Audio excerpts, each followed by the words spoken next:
Hello guys, welcome back to this channel.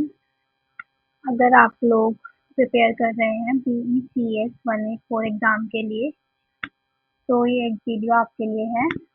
BECS 184 data analysis एक subject है।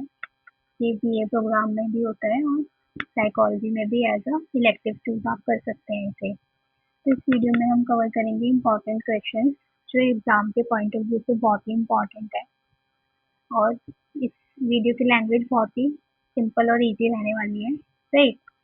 तो इस वीडियो में हम देखेंगे सेक्शन ए, सेक्शन बी, इसमें क्या फॉर्मेट होता है एग्जाम का, ठीक है। सारे कॉन्सेप्ट को शॉर्ट, क्लियर और रियल एग्जाम्पल्स के साथ एक्सप्लेन किया गया है इसमें। अगर आप चाहते हो लास्ट में रिवीजन, इजी लैंग्वेज और एग्जाम में अच्छा स्कोर करना, तो वीडियो को एंड तक ज़रूर देखना।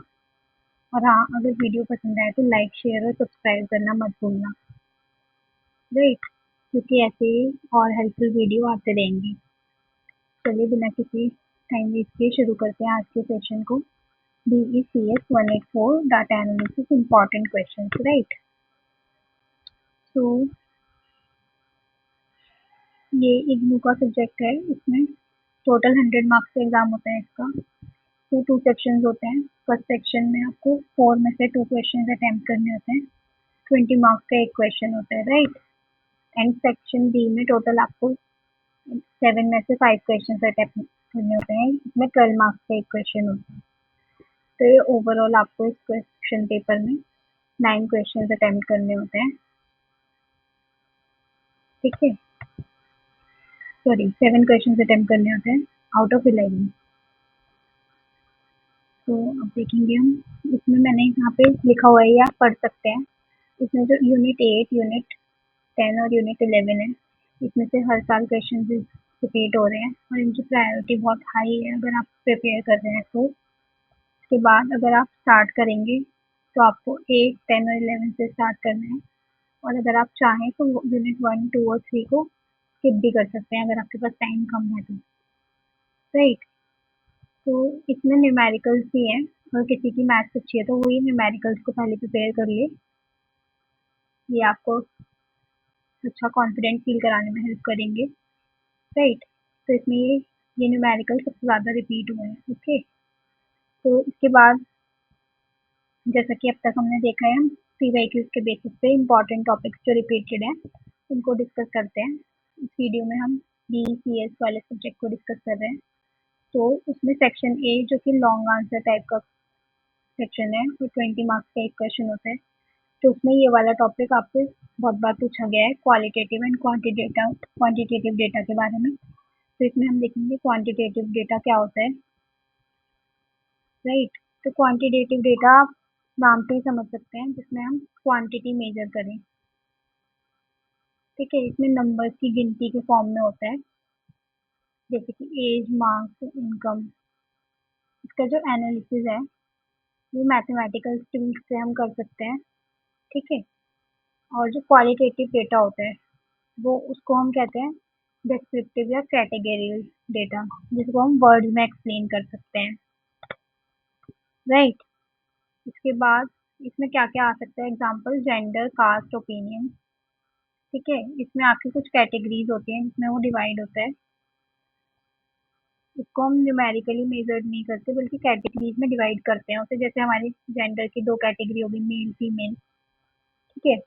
तो अगर हम क्वांटिटेटिव डेटा को कैसे समराइज कर सकते हैं, ये भी पूछा गया है पीछे, तो हम इसके देख लेते हैं। 3 तरीके होते हैं। First one is measure of central tendency, mean, median, mode. और second one is standard deviation और वेरिएंस, ठीक है, measures of dispersion. And third is graphical method, जैसे कि histogram, stem and leaf plot वगैरह, राइट। नेक्स्ट के बाद है second topic, harmonic mean. Harmonic mean क्या होता है, ये मीन का ही एक टाइप होता है जिसमें हम एवरेज को यूज करते हैं, किसके लिए, रेट्स और रेशियो निकालने के लिए, राइट। जब डाटा रेट या रेशियो के फॉर्म में हो तब हार्मोनिक मीन का यूज होता है। इसका फॉर्मूला होता है HM refers to harmonic mean equals to number of data और divided by 1 plus sigma 1 by x i जो आपकी है वो टर्म्स होती है, ठीक है।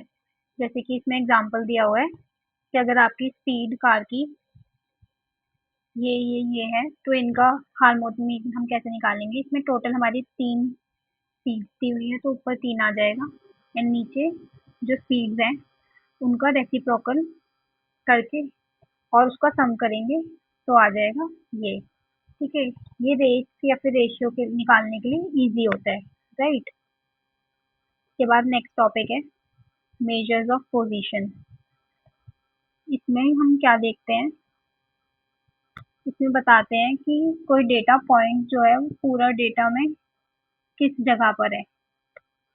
इसके हमारे को 4 टाइप्स बताए हुए हैं, percentile, quartile, decile and Z score.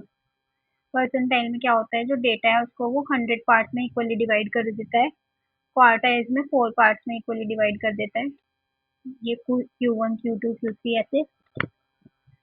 And decile में क्या होता है, वो डेटा को 10 इक्वल पार्ट्स में डिवाइड कर देता है।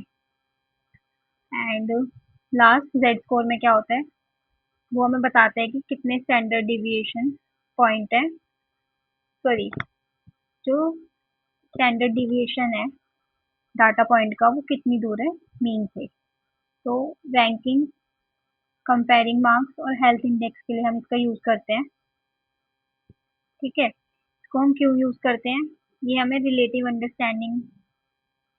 स्टैंडिंग बताने में हेल्प करता है। और ये मतलब ओवरऑल सब जगह एक ही जैसा टेस्ट हो, स्टैंडर्डाइज टेस्ट हो और इनकम डिस्ट्रीब्यूशन स्टडी में हेल्प करता है ये हमें। Next one is percentile rank.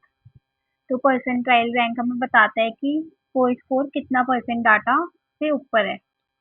जैसे अगर आप देखें तो अगर किसी को पता है तो सीयूईटी का जो एग्जाम होता है उसमें भी ऐसे ही होता है कि आपकी परसेंटाइल आती है। परसेंटाइल मतलब जो जितने बच्चे थे उसमें से कितने बच्चों से आपने अच्छा किया है वो आपकी परसेंटाइल होती है, राइट।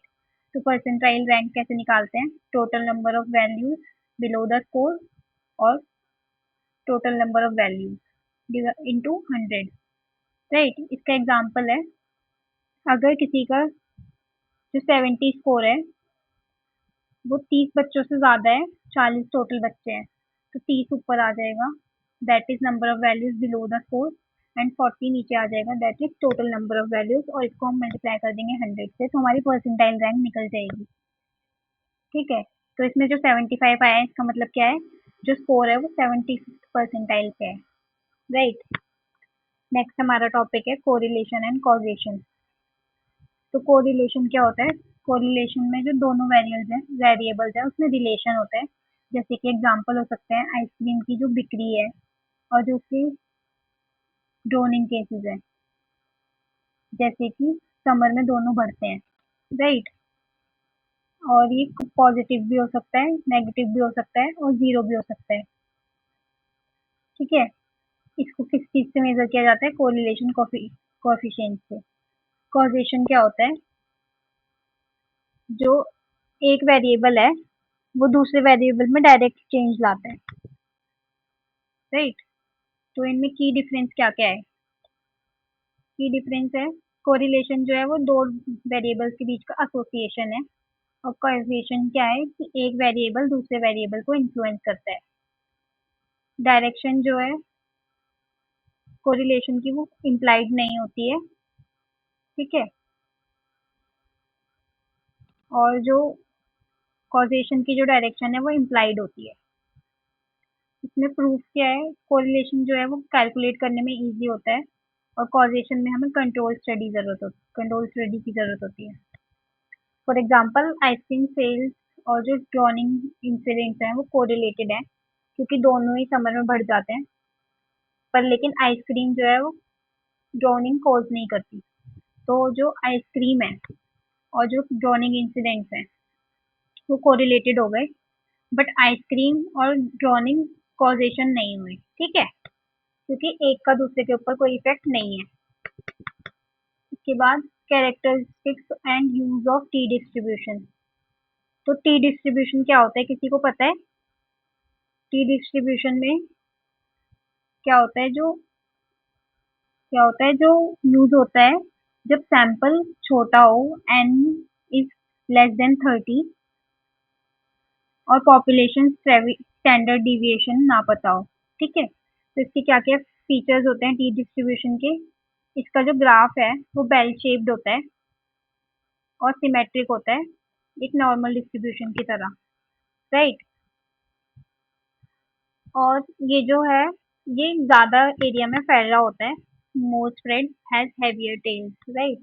उसके बाद ये डिग्री ऑफ फ्रीडम पे डिपेंड करता है, और जैसे जैसे डीएफ बढ़ता जाता है वैसे वैसे वो नॉर्मल डिस्ट्रीब्यूशन के पास आता जाता है, राइट। इसके क्या क्या यूज होते हैं, जब हमें स्टैंडर्ड डेविएशन ना पता हो, सैंपल साइज स्मॉल हो, और टी टेस्ट में भी हम इसको यूज करते हैं जहाँ पे 1 सैंपल 2 सैंपल पेयर्ड सैंपल हो। ठीक है, और कॉन्फिडेंस इंटरवल मीन के लिए निकालने में भी हेल्प करता है, राइट। तो कंपोजिट इंडेक्स क्या होता है, एक सिंगल इंडेक्स होता है जो कि कंबाइन करता है क्या, multiple indicators into one number. तो अगर आप इसको देखें तो इसमें क्या बोल रहे हैं ये, कि जो मल्टीपल इंडिकेटर्स है उनको कंबाइन करके एक सिंगल स्कोर बनाता है ये। इसके क्या क्या स्टेप्स होते हैं, इसके अलग अलग स्टेप्स बता रखे हैं यहाँ पे, 5 स्टेप्स हैं total. First one is variable हम सिलेक्ट करेंगे,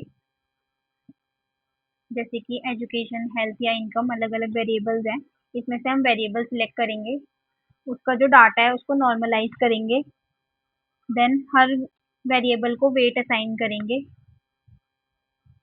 और कंबाइन करेंगे मीन या ज्योमेट्रिक मीन से, राइट। एग्रीगेट डाटा मतलब हम उसको कंबाइन करेंगे जो डाटा है हमारे पास, एंड देन उसके बाद जो इंडेक्स है उसको इंटरप्रेट करेंगे। इसका एग्जांपल हो सकता है ह्यूमन डेवलपमेंट इंडेक्स, जिसमें हेल्थ एजुकेशन और इनकम ये चीज़ें मेजर की जाती हैं, राइट। जैसे कि life expectancy, education level, per capita income. तो ये तो हुआ आपका सेक्शन ए का। अब हम नेक्स्ट वीडियो में बात करेंगे सेक्शन बी की। I don't want this video to be too long, तो पहले आप इसको पढ़िए, देन हम नेक्स्ट वीडियो में सेक्शन बी शॉर्ट आंसर्स को डिस्कस करेंगे। आई होप आपको समझ में आया हो, और अगर वीडियो पसंद आई हो तो चैनल को लाइक सब्सक्राइब करें। Thank you for watching, bye bye.